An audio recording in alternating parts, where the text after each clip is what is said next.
Welcome everybody to the Kubernetes SIG network meeting for Thursday, June 9th, 2022. First we have triage. Does anybody have triage ready to go? I do. I see a bunch of people went through it this morning too, which is always awesome. Give me a moment while Sure. I share and window. And where are you? Where are you? Hold on, I can't find it. Huh, where did it go? Oh, yes, okay. There we are. Everybody see that? All right, so there are 10 open. There were 12 before, 2 were able to close. And I got to all of them except the last one. We have a failing test report, which I didn't get to dig into. It's not clear. I don't know. It got tagged SIG node, SIG network. Not really clear exactly why, but it's on waiting for pods to be running and ready. So unclear if it's just a timeout or if it's actually something systemically wrong. CC me because I used to check on this. Always Antonio. All right. What is it?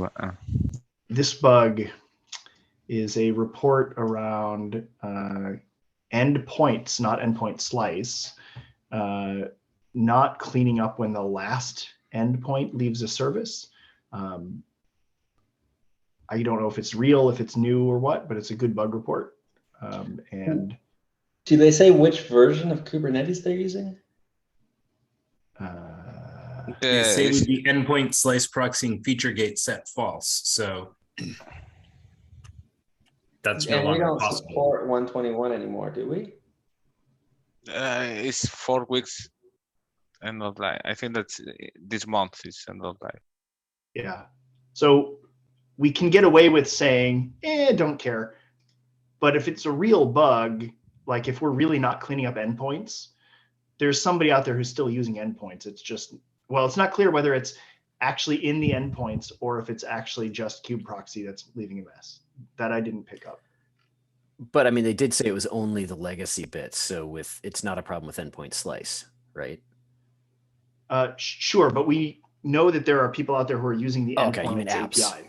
Right. Okay. So what I'd like is if someone can confirm it's just kube proxy that is leaving detritus around and not actually in the endpoints, in which case we don't care because the gate will be locked in 22, right? Yeah. But if it's actually leaving an endpoint in the endpoints resource, then that's trouble. I think just looking at the bits I'm seeing now, you can see the endpoints output is also, it shows that there's no endpoints either in that command for the Nginx service. All right. So I think that's safe. I don't mind taking this one just to, I think, close it out. But yeah, you can hand it to me. Thank you.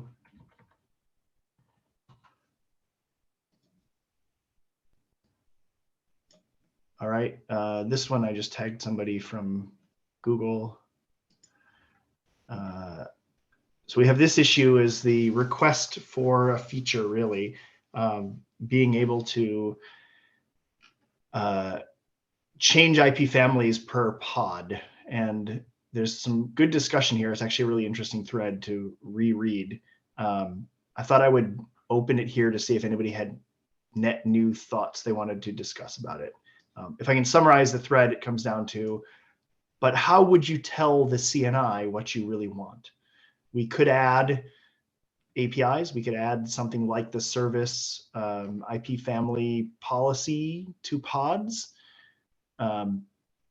Is that what we really want to do? We then have tell CNIs they're supposed to respect that.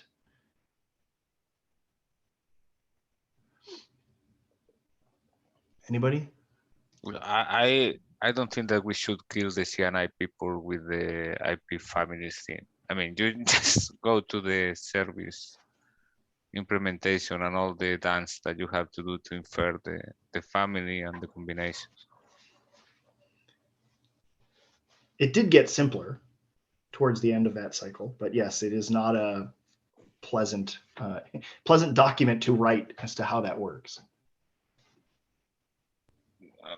I mean, I commented in the bug. I think the hard parts of pod are already done, but I made a suggestion, I think further down, that we could just recommend that plugins make pod IPs match the node IPs. So if they find themselves on a dual stack node, they should give dual stack pod IPs. And if they find themselves on a single stack node, they should do single stack pod IPs.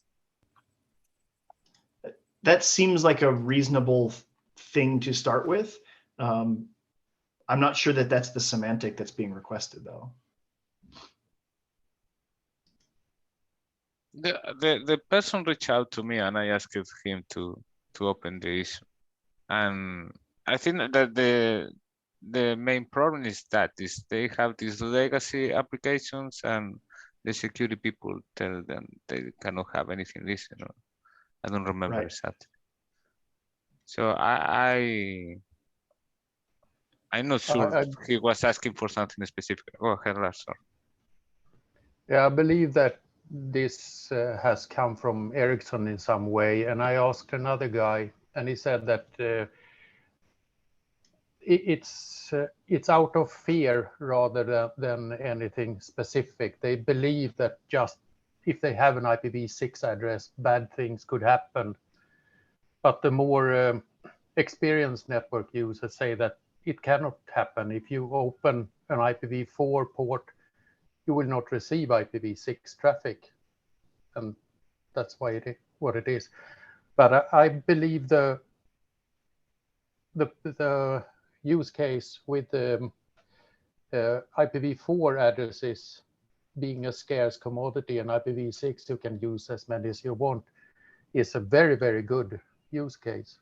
So I believe this is a very good. Go ahead. Yeah, it's described. Yeah, by Dan, I believe. Just a comment. There is the unintended consequences out of this when you think about a service that says, "Oh, hey, I want dual stack IPs," and then the pods, some of them using dual stack, some of them using v4, some of them using v6. We're gonna have to figure out a way out of this as well when we, if we choose to go out and implement this. I just want to. The good news. The good news is that works. Like, Lars, thank you for doing the experiment. That actually just works as I expected it to, Cal. The way that you did all the filtering, like, it just falls in place. Mm-hmm. The question is really about API. What are we going to offer to the users, and how do we enforce it? So I wanna say something. There is nothing today stopping a user from running a cluster with nodes that are single stack, configured to CNI that is a single stack, and other nodes configured with a CNI as dual stack. So there is nothing stopping them to do that today. They just need to configure the CNI accordingly, which pushes the problem from implementation to ops, which gives them exactly what you're looking for, which is, oh, I have this IPv4 that I need to, it's scarce, but I need it because I interface with other systems and yada, yada, yada. You can do that today. You just need to do pinning and like node selectors and all that stuff, that good stuff. But I don't think this needs to be on an API level, especially with, okay, so let's put this exciting, interesting concept into play and say, okay, I want to do this on a replica set. And then the replica set grows. Now what? Should I grow? Adding on a new pod, which one should I follow? Have dual family, single family, or we can sit down and iron all of that out, or we just say, okay, the default system is either single stack, whatever the family, or dual stack, but you still can do interesting stuff using nodes or CNI, like nodes that I think somebody was talking about, nodes being single stack, or just a CNI being single stack configured on it. It doesn't matter if the node is dual stack, the CNI is the thing that sets up to the IP anyway. Yeah, I mean, ultimately, the question is, Kubernetes will work with whatever the CNI provides for the pods, right? Yes. The question here is only, how do users tell the CNI what they want, right? And we have our choice of like ignoring it. It's let the CNIs do it themselves and they can figure it out. We can, like I wrote here, we can sort of standardize it, or we can actually standardize it. The node granularity works, but it's pretty coarse. The only argument that really rings important for me is the I want V6 always and V4 sometimes. I've heard that from my own customers too. And we don't have a good way to express it, honestly. That's the only thing that makes me think it might be worthwhile. The question is then, the intention is always at the pod level. Mm-hmm. Yeah, that's something. Okay. Maybe we should just make it clearer that Kubernetes itself supports, all the stuff that Kyle was just talking about, and encourage CNI implementations to experiment and come back in a year and see what we think we should do. That's wise.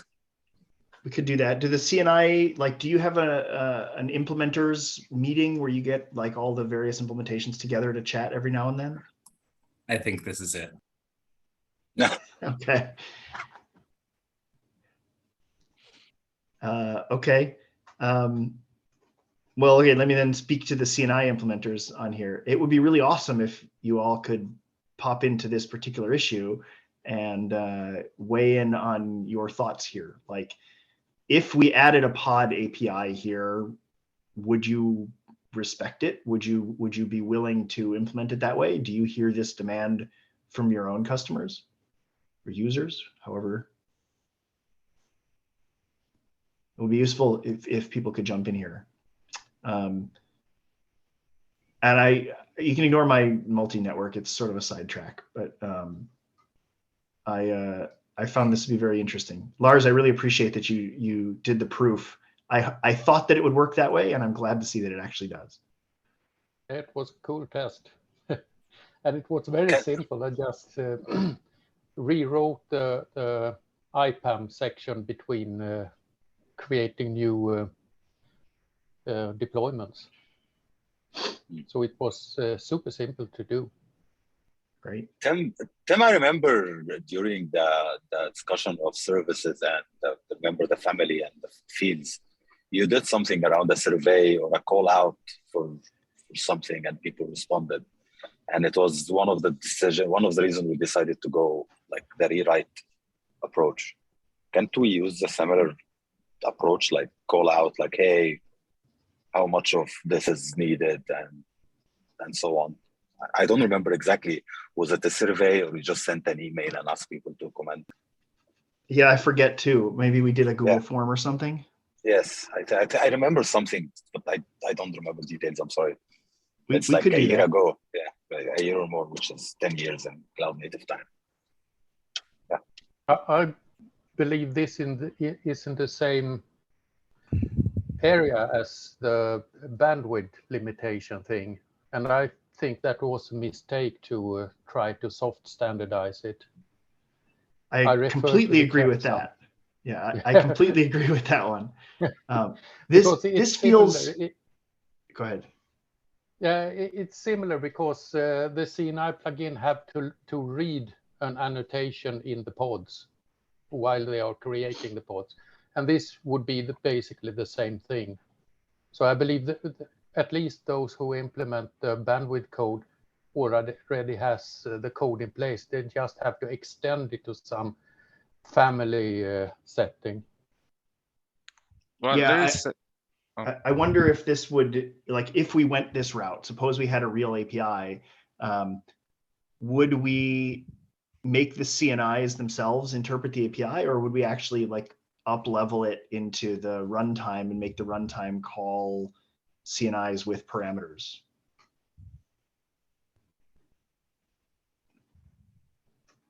I would slightly prefer runtime requesting certain features. That makes it easier for some of the plugins, perhaps. I mean, not the ones that I work on. They don't care. They talk to the API anyway, but it might be easier for other plugins to just look at options passed to it by the runtime as opposed to go all the way to the Kube API and have to watch pods or things like that. Me too, because I think we need to report events such as, hey, which is something we're going to have to do in services. Because the filtering that works today, just assume that this happens during some transition, during upgrade or downgrade of the cluster to dual stack. But if we used it as a runtime thing, we need to report it to the user. So debugging shouldn't be a nightmare. Yeah, that's a good point.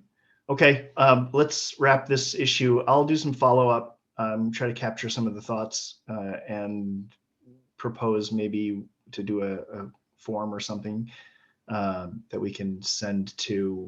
We'll have to figure out the right destination audience. And the last issue for triage was CALs, and I didn't get to look at this today. So do you guys want to talk about it? People who've been responding? I think that the problem is that the field was added with one intention and it evolved, and now doesn't reflect the reality.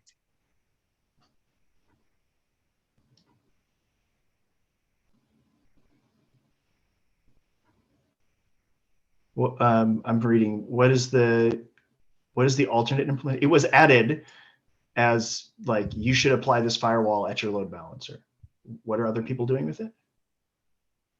So Metal LB assumes that Kube proxy will implement this for it. Oh, I see.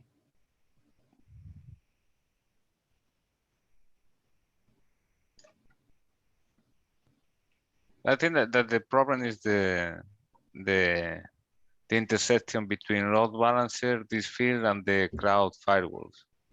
I think that's what Carl is exposing. But I don't think that we cannot assume anymore that load balancer is equal to cloud firewall.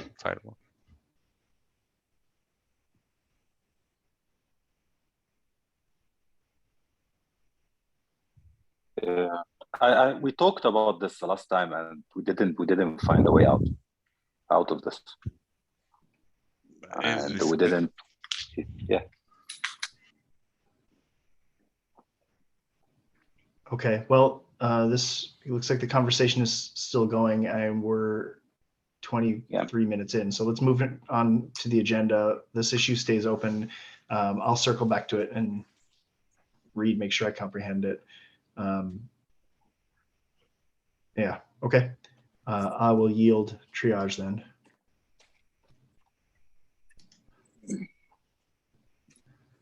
Back to you, Dan. All right. So next up, enhancements freeze is next week. It looks like we have a few to talk about. So Antonio, do you want to talk about service IP static subrange? Well, I pinged a lot of people just as a heads up to try, because I really wasn't tracking. I have one small feature that I want to promote to beta, and that's the one that reserves IPs. On the service IP, it reserves the first block, has some logic. And I have another feature that I wanted to book 5 minutes to present and do a small demo. That is to implement service IPs ranges. So instead of right now we have hard code the cluster, the service IP, you can create service IPs. The services can choose which service IP range to use, and that's it. But those are the 2 enhancements that I want to get in this release. So I approved the ranges to move to beta, the static range to move to beta, right? Yeah, that's, I mean, That's the easy one. We had a bug, people used it and found the bug was embarrassing, so please don't look at it. But I mean. Hey, I reviewed the code, so it's embarrassing for both of us. Okay. Do we need an actual approve on that, Tim? Did I not approve? Well, you did LGTM, but it looks like for whatever reason, it didn't pick up approve. Oh, Okay, Oh. I'll look at it. The IP tables cleanup one also ULGTM'd and it did not get approved. And I was thinking that was because it needed a PRR approver. So I poked John Bill and Mark, but maybe you just need to /approve on it. I'm going to assume Tim has all the permissions and therefore he's a feature approver. That is, I do not have PRR approval. So if it needs PRR touch, then I cannot do that. And we need to pay. Well, it needed it because, it adds a PRR file, right? So it needs an approver from that directory, but. That's right. And next week will be a crush for them. So if we can ping them sooner rather than later. I have also time put aside like the entirety of tomorrow just to go through KEPs and try to get as many things merged as I can.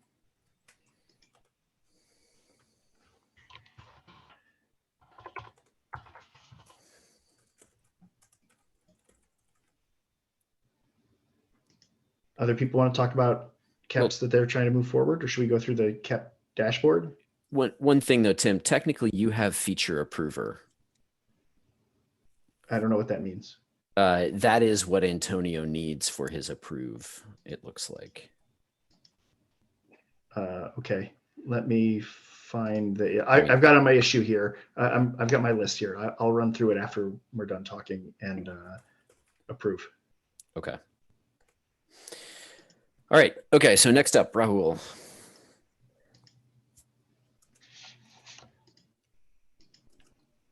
Multi-siter KEP.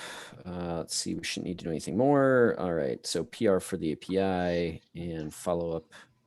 I think these comments are all the broadcasts that they did in okay.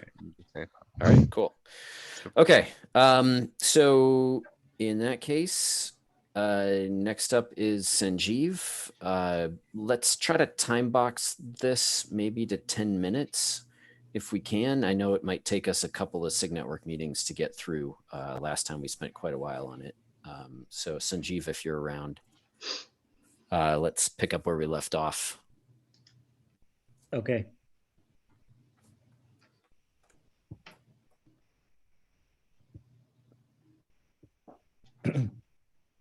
Yeah, so we discussed this and discussed a couple of use cases. So what we could do today is just discuss one or two additional use cases and just try to get a sense of where the SIG wants to go with this, right?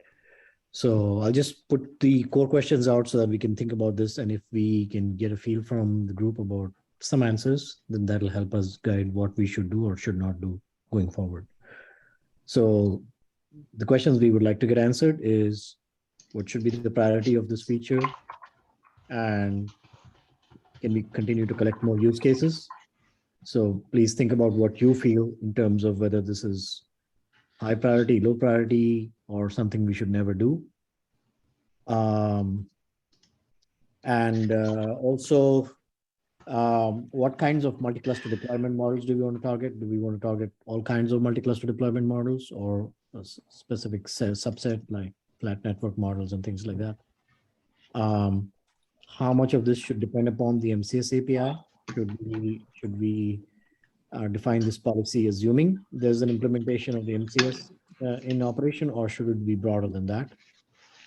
And then there are other things that we want to kind of try to get some kind of community feedback on. Okay, and we want to continue to get use cases. We've had some very limited feedback on use cases, but definitely would welcome more. Okay, so these are the core questions. If you have answers, that'll be great. We looked at some use cases. I'll very, very briefly mention. The first use case was, you have a service that is getting imported from another cluster, and on cluster A, which is importing that service, you want to decide which pods get to access that imported service and which pods don't get to access that import service. Since we discussed it already, I'll just move on. Second use case we discussed was if the same service is provided by multiple remote clusters, we should be able to control whether a particular class of pods gets to access that service from certain clusters providing that service, but not from other clusters providing that same service. So you can see here, pod P2 gets to access MCS service foo from cluster B, but not from cluster C. There was a little bit of a debate about this, the relevance of this use case in the past. But since we are short of time, I'll skip past this and just kind of wrap up, but continue to provide feedback if you could. The third use case, which I don't think we got to, was an Ingress filter. So here on the receiving cluster, we want to be able to decide which sources are authorized to accept multi-cluster service. Here, if one point to note is that if you want to target all possible network models or all possible multi-cluster network models, then it has to work both in the flat network case as well as the multi-network case. And in the multi-network case, a receiving cluster does not have visibility into the sending pod IPs and so on. So if you are limited to, if you want to target all deployment models, you have to assume the least common denominator information available, which means that it is a multi-cluster model, in which case all the destination cluster sees is traffic coming from a particular gateway on the source cluster. So if that's what we want to target, then the filter would be limited to filtering on the egress cluster based on the gateway IP of the sending cluster. But if you want to allow for a similar policy, but with the assumption of a flat network model, then you can actually assume knowledge of more information about the source than just the sending gateway. So can we talk about that topic? Sure. I think this is the most salient and interesting and challenging topic of this whole discussion. So I will acknowledge the MCS multi-network proposal. We need to move that forward. We need to figure out what we're doing with that. And I think we do need to support it for what it's worth. MCS kind of assumed a flat model from the beginning, but if we're going to assume a gatewayed model, then we're left with, for policy, either, well, let me see, there's three options that I think. There's flat, which, like you said, we can have information about the original client. There's gatewayed without any metadata or encapsulation, which we lose all sense of who the client was, right? So the only place you could really enforce policy would be at the sending gateway. Or we have a gatewayed multi-network model where we keep metadata with the traffic, right? So like some encapsulation or something, right? Multiple egress IPs, I don't know, right? However the implementation chooses, it could add metadata that indicates the original client, right? And so then the question is that practical? Like, can we, well, first of all, do you agree that those are kind of the three breakdown? Yes, that seems reasonable to have those three categories. And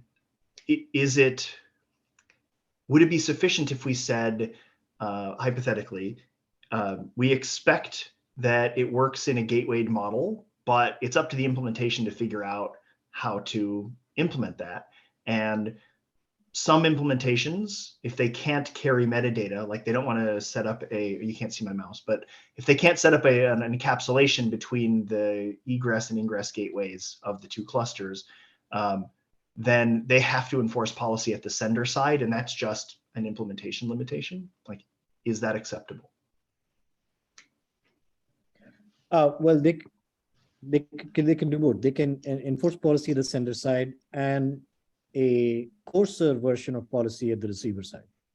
So you can have fine-grained enforcement at the sender, but if the receiver, either in addition or for whatever reason, also wants to enforce at the receiver, but the receiver would be coarser grained than the sender. Yeah, I mean, it would be cluster grained, right? Cluster grained. Or egress IP or something grained. Correct. Egress IP grained, yes. So you could, in theory, your MCS gateway here in cluster A, you could have an arbitrary number of egress IPs, and you could then apply rules based on that. But that's an implementation detail. Yes. But if it's cluster grain, doesn't that break the model of implicit trust within a cluster set? Like, Yes. we're saying like cluster A and cluster B in a cluster set, they trust each other. So like, why would we want to stop cluster A from talking to cluster B? I agree with you. I think the cluster set model is a strength, not a deficiency. But it is possible to express. Like hypothetically, the control plane has looked at this and said there are no endpoints in cluster A that would ever want to talk to cluster C. It could install a rule like that. Yeah, well, this is for a particular service, right? So we could say that this particular cluster service, right? This foo service is extra critical. And although these cluster sets all belong to the same trust domain, but this particular foo service is a more conservative service within this cluster set. Just quick time check. We've got about 4 minutes left. Okay. So that's third. Yeah, go ahead. So Sanjeev, I actually started writing a PR and it got backburnered. Started writing a PR against the MCS KEP, which explicitly made clear or tried to anyway, the idea that even within a cluster set, the control plane can decide to exclude certain clusters based on policy. That is a cluster set implementation option. Like you don't have to assert equivalence across all clusters. You just can't, let me find the right words. This is the problem, is describing it is hard. If I have a namespace X in cluster A and cluster B and cluster C, MCS assumes that X is the same across all those clusters. I'm saying it's a valid implementation if the control plane's policy says, you know what, never in cluster A. There's no reason that cluster A would ever host X, so I'm going to exclude it, right? And what that means, again, is totally implementation specific. So if you had a multi-cluster network policy here, you could say, there is no way that I'm going to receive X traffic from A because the policy says that can't happen. I think that's what you're getting at here, right? I think so, although I didn't quite catch every point. Yeah, I know. It's complicated. I need to finish that, Cap. Let's push forward because I don't want to eat all your time. Okay. I think that makes sense too, though, Tim. That makes more sense than just not addressing it. Yeah, so I need to finish that finish that PR. Yeah, and then finally, just for today, we want to kind of wrap up. Use case D is do everything. So basically, use case D is a multi-cluster is identical to a unicluster as far as network policy is concerned. Everything that you can do in a single cluster, you should also be able to do in a multi-cluster, okay? Which means that a multi-cluster is essentially a single cluster that just happens to be broken out into several physical instantiations, but it's really just one cluster. That has implications for the fact that this means, that this is a flat network model, right? All the pods are unique, just like they would be in a single cluster. And this also assumes that each cluster has access to the control plane of every other cluster so that it can actually look at the pod labels and all kinds of things that the current unicluster network policy needs to also operate in a multi-cluster policy. So this would I don't think that last statement is true, though. It assumes that there exists a control plane that has access to all clusters, but that control plane isn't necessarily any one or n of those clusters. The control plane could be divorced from the constituency. Yes. Yeah. Yeah, that's kind of what I want to say as well. Yeah. So the control plane, however it is implemented, whether it is actually the clusters or a separate management cluster, because if the goal is that everything you can do in a single cluster, you can also do in a multi-cluster, then somebody needs to know all the labels in all the clusters so that you can, yeah. Okay. So I love D. D is how I wish things could work. But actually, I think if we're going to define it, we should define it more like you're assuming an implementation here, right? I think you can achieve the idea of everything that works in a single cluster works across clusters without necessarily having a flat network. You just need a smarter control plane. But let me throw out one. So here's I've been thinking a lot about this since your last talk here. Here's what I would love to see, though I don't know 100%. I'm not 100% convinced that it's possible, but I think it is. I would love to see us say that multi-cluster network policy is network policy. Well, first, I'd like to see us consider extending network policy to include service account. I think service account is a better expression of identity than labels, and has some nice properties overall that make this easier. So let's assume for a second that I can convince everybody that we should express it through service account and that we can make that efficient. I would love to say, if you write your network policy in terms of service account, it will just work on multi-network, multi-cluster. So yeah, actually there's three aspects here which relate to single network policy. To your point, policy is based on service accounts, services, right? The good old services, and service imports, right? So we want to address all three at the time, because service accounts are a way of identifying the sender. That's right. But the receiver here is the service or a service import. So you would need to kind of look at both service accounts and services/service imports. I'm not sure I buy that. We are out of time, by the way. Okay. All right. So please provide feedback. I have not really received direct feedback. And really, first question is, do we want to even do this, right? So maybe just Sanjeev, take this to the Monday meetings, the SIG network policy API meetings. I'm sure some folks there would happily take the whole time to talk about it. So that might help push it along. Yeah, you know what, Sanjeev, I think that's a great idea, and that's probably the right answer. I haven't regularly been attending those meetings, but this is a very important topic to me personally.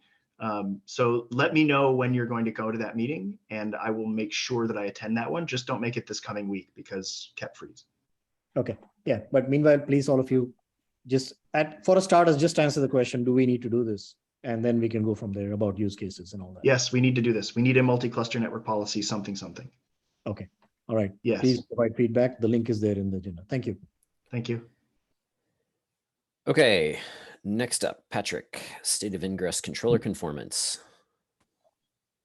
Yeah, so that's my first meeting here. I just wanted to Welcome. to gauge to gauge the sort of level of let's say level of support or maintainability of the conformance tests for Ingress controllers.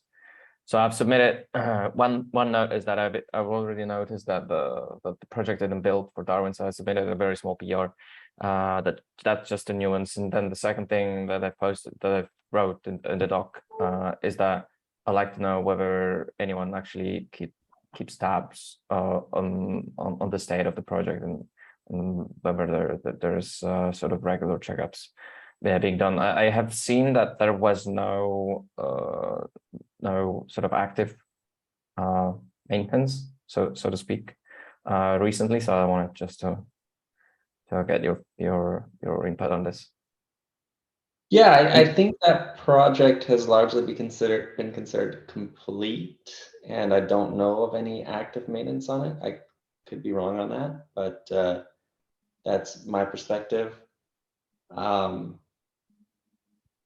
A lot of the work on conformance, I think, has moved towards Gateway API now.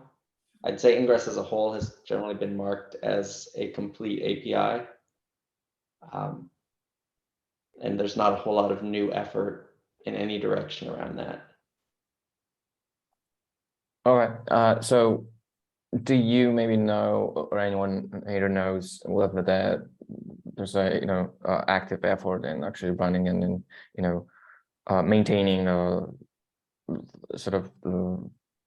maintaining the runs of tests of those conformance tests within the Ingress controllers or within the community at all? I'm asking without any broader knowledge or context with respect to the Ingress controllers, because I'm just starting up with and I just wanted to sort of bootstrap the the whole infrastructure to sort of test suites for running that and checking out with the Kong Ingress controller.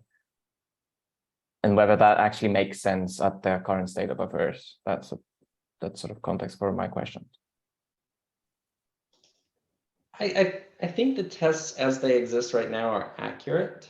I was just looking at your item in the agenda, and I know you had some questions about, are the tests as they exist a reliable baseline? I think is really what you're looking for. Yeah.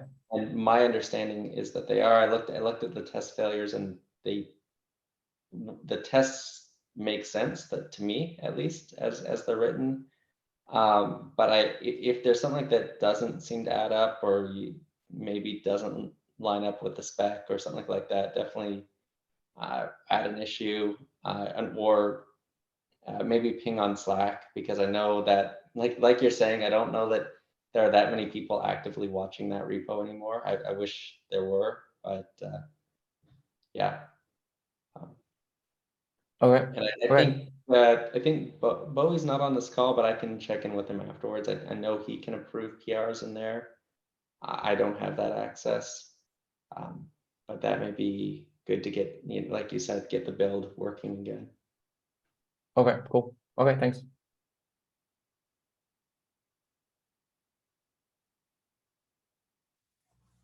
All right, next up, quick status check on distroless IP tables image. Oh, hey, yes, I added that entry. I don't even know if this is the right entry to add to SIG networking. I don't know if SIG networking is driving effort on adding the distroless IP tables. It's just meant towards checking the status. I has been monitoring the PR, and then I see some activity, but I'm curious if it is something that we are looking to get in like pretty soon. And is it tied to any like Kubernetes release to be available? That I think that sort of question is what I want to ask. But yeah, I don't know if anyone here know about this. I think oh, go ahead, Dan. Sorry. I was going to say, I believe Ricardo Katz is working on that, but mostly only on weekends, so it's moving a little bit slowly. Got it. Yeah, and I know we're really interested in getting that in. There had been a Signet mailing list thread about that as well. I should take an action item just to follow up with Ricardo on that and see who else can help, because I know a lot of us are interested in not dealing with Debian patches anymore. Yes, if you look at the PR and the issue, you can see a lot of like other issue referencing that one and say, hey, I want this. Initially they're working on, hey, maybe we take another approach to the distroless, like how this still does it, and then they say, okay, oh, Kubernetes is making one, so let's wait for that one, and say everyone is on it, depending on that one now. So yeah. Definitely, if we can bring the attention to like this effort, it would be awesome.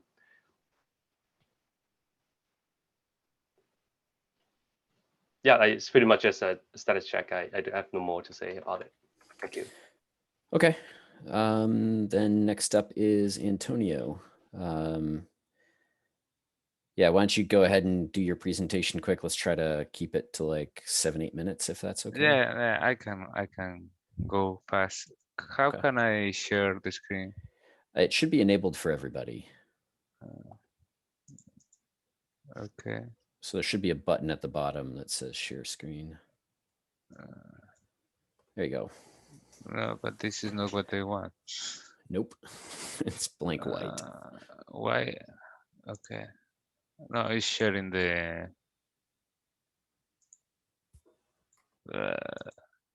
I cannot share a tab. This is the Linux thing. Okay. Who can get the link to the presentation and share it?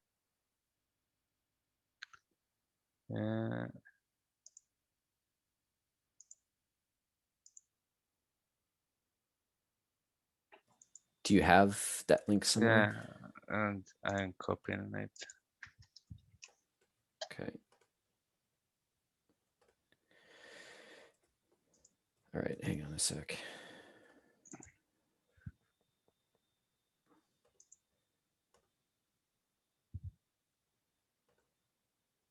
Can you see it? Yeah. So this is about currently the way that services are implemented. They are using a bitmap to provide consistency between different API servers. So every time that we request a cluster IP on the service, we get the bitmap from the storage. We check that there is one IP free, and we save this bitmap.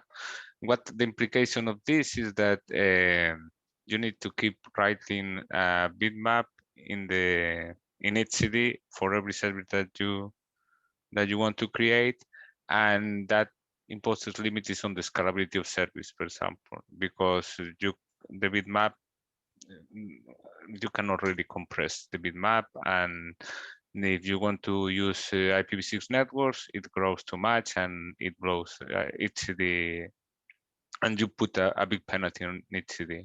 The other problems that you have is that service-sider, the same that we have with cluster-sider, are not exposed. Those are flags in the API server. That means that it's very difficult to migrate the services, to resize the services, or to any component in the cluster to be able to know which is the service-sider. So this started 2 years ago, a lot of discussions in the initial CAP, and after, I don't know, a few months, we come up with, there was some consensus. Can you go to the next slide? This one. So the idea is to have an object that is IP range, service IP range, the name doesn't matter now, that is going to be the generator for the IP addresses. So you have two objects. There's the IP range that generate IP addresses, the IP addresses that reference the IP range, and the service that is able to refer to one of these IP range created. So these are more or less the relations. So service refer to IP range, the IP address refer to the IP range too, and the service owns the IP address. As you can imagine, there are a lot of problems on how to implement this. Can you go to the next slide? So the main problems are the API machinery doesn't have transactions. Services has because it's special. So we cannot really do multiple operations. But since that we can do an exception for certain operations. So the idea for implementing this is to use an IP range object that is going to be and we need to maintain backwards compatibility. So it's going to be an IP range object that is going to be the default. The IP range objects, you can create new. So let me see how I start this to make this sense. Okay, let's start for IP range. So IP range objects, there's going to be one IP range object that is the default. That's for backwards compatibility. It's going to be configured on the API server bootstrap with the flags. And what are the IP range has these characteristics. So when you create one IP range that is not default, we set a finalizer because we cannot delete this object. Meanwhile, you have IP addresses referencing it. To handle the life cycle of IP range, because we want to resize it or change the default network primary network, we can use the status. So when you create the IP range, the status goes to not ready. Then a controller, that is the IP range controller, can handle the operations and update the status. That is what is going to allow the other components, services, and IP addresses use the IP range and know that and avoid any problems or conflicts or races with it. Operations on IP range. I foresee two operations that are the ones that were requested in some issues. That is to be able to resize the network And the other one is to be able to switch from IPv4 is primary to IPv6 is primary. As I explained before, I think that we should do this in a kind of controlled way with the controller. For deleting, what I said at the beginning is it has to have a finalizer because the deletion need to check that nothing is referencing this IP range. For IP addresses, so the idea that IP addresses is they are created and they had to match an IP range. So there is a cross validation here because the IP address has a reference to the IP range. We need to get the object and we need to be able to cross validate it. I don't know if there is a better way to do it. There cannot be updated, and to avoid the problems that we have now with leaks, we can have a controller that is handling that the IP address is not orphan and kind of things. And the most tricky thing is services. How the service is going to use this? Okay, so when you create a service, it can happen to two things: is that the cluster IP is allocated, then we just inside the service pipeline try to create this IP address, and if it already sees, it will fail because the IP address object has it will create a conflict and we'll know that we cannot use it. And if we can use it, is just we set the owner reference, so when you delete the service, it's going to automatically delete the IP. What happens when the more tricky thing is when we need to automatically allocate one IP address. So that's when we need to do multiple round trips inside the service API. So you need to get the IP range you are referencing. Then you need to list all the IP addresses that are already allocated. We can use a label selector for that. And then you implement the same logic that we have now. You just start to try to get one free IP address from the pool. And for updates, we don't have problems because cluster IPs are immutable. And for delete, as I say, we can set the owner on the IP address object, so the garbage collector is going to delete. And in case that something happens during the process and the service is not allocated or the IP server dies, we have an IP address controller that is going to check this.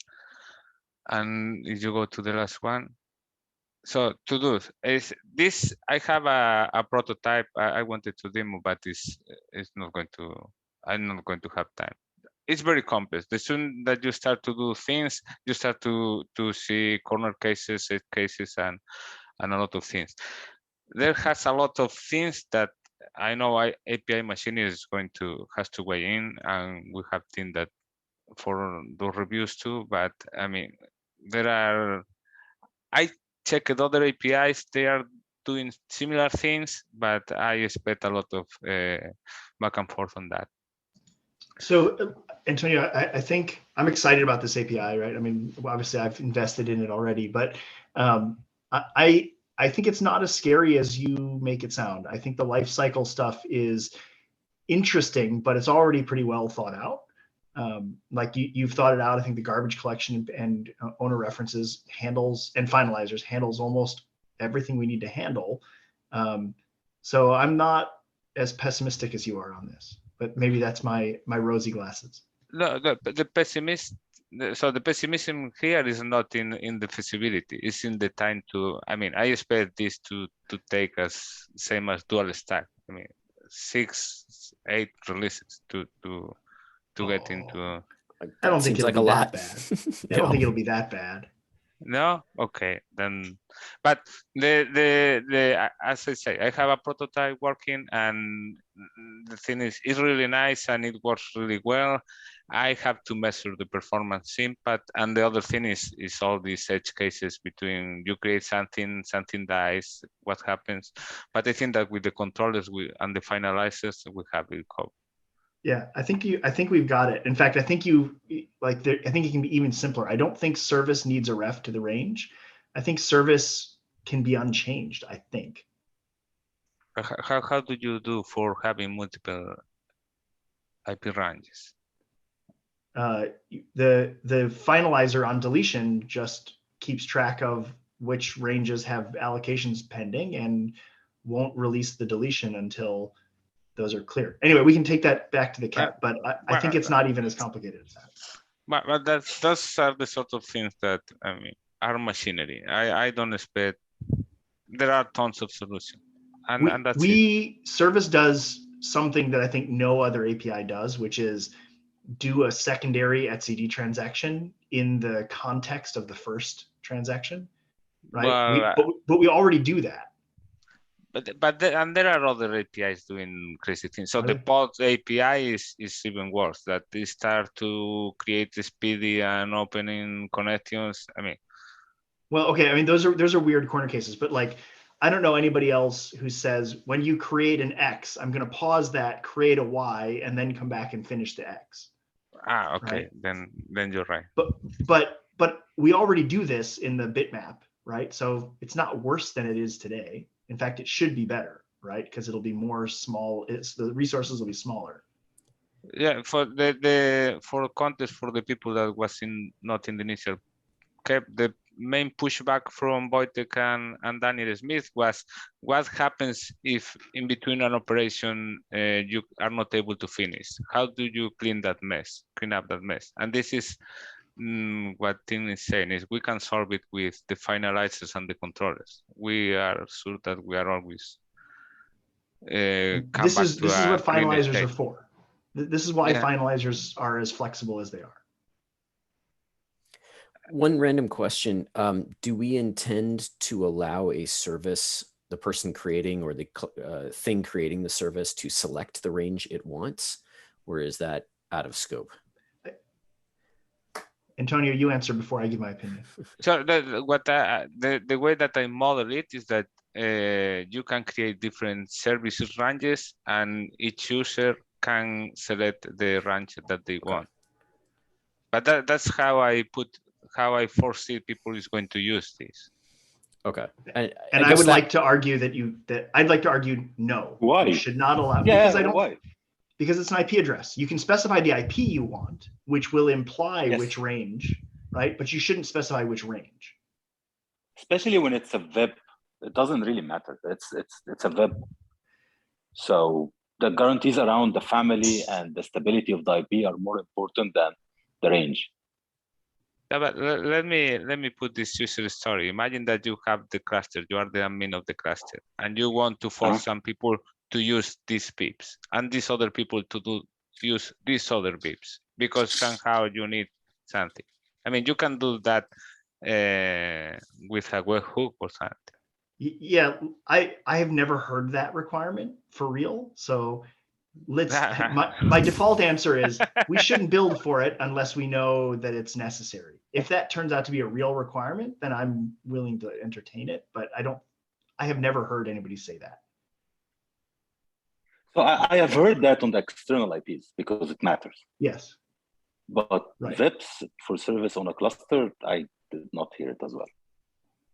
But to your point, you can do that with some admission control or webhook. Again, it's the same argument we had around the pod IP early on in this discussion. It's not that we cannot do it. It's about should we have it as a core feature, pushing all that complexity to the core code, or just allow people who want to do that to do it? That should be the first answer. There's a workaround. It's called Webhook. Feel free to go crazy. And then if it turns out that crazy is actually insane, then we can talk about bringing it in. I noticed we're over time. Antonio, this is my favorite cap. I really want to get it in. Well, we have one last item, really quick, and that looks like, let's see, progress report on Ingress class name documentation improvement. Hey, good morning, everybody. I'm new to this thing. It's because you moved the meeting to a EU-friendly time. So thank you for this. Thanks for coming. And thanks. It's just that actually, while I was writing this, I realized that the PR that I was trying to get the status on has been approved by Rob. So that's it. It's a success.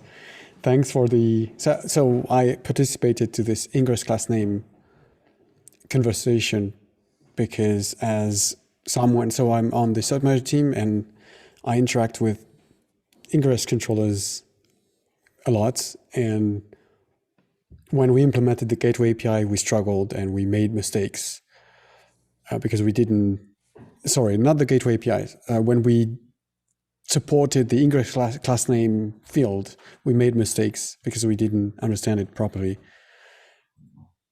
And yeah, that's it. That's what I'm doing in this meeting. Welcome. Thanks. And one note is that it does need API approvers to /approve it. Unfortunately, Rob can't do that. Yeah. I just added an LGTM. I think Tim's on it too, and can. I just hit it. Yep. It's done. Yay. All right. Oh, finally. That's great. Thanks. So the person who actually did the PR is not me. It's Noah Ispas. He's not here, but, or maybe he's here? No, he's not here. Anyways, thanks.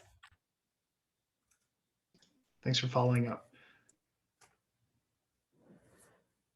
All right. Thanks, everybody. That's the end of the meeting. We are over. So see you all in 2 weeks.